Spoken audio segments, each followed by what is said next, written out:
Nature versus nurture.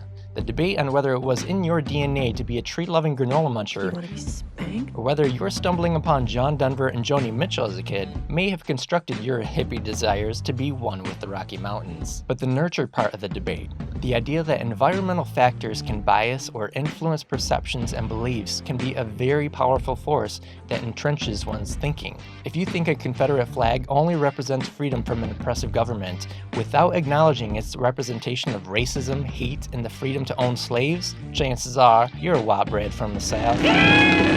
If you grew up in Germany in the 1940s, and if you're a Detroit Lions fan, chances are you're from Michigan because no one else on the face of this earth would ever want to be a Lions fan.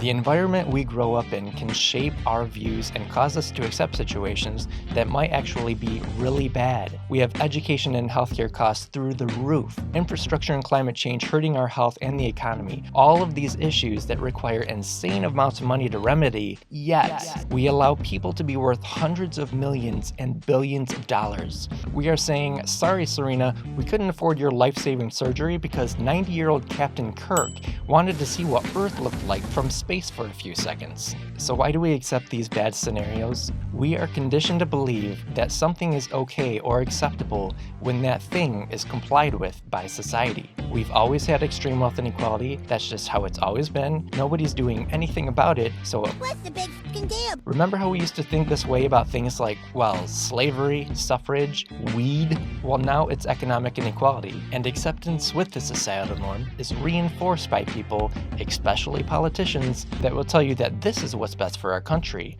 and will label you a radical who will doom this country to failure if you think otherwise. We need to break this conditioned compliance by looking elsewhere, gain new perspectives, learn and experience what others are doing, and use that information to fight back against entrenched traditional thinking. Because we have fallen behind other countries that have free college and healthcare for everyone, modern infrastructure, advanced climate policies, and strong economies without extreme wealth inequality. These societies have been conditioned to accept less economic inequality for robust prosperity as their status quo, because, well, duh. But until we break from our conditioned beliefs and resist the fear-mongering of the status quo keepers,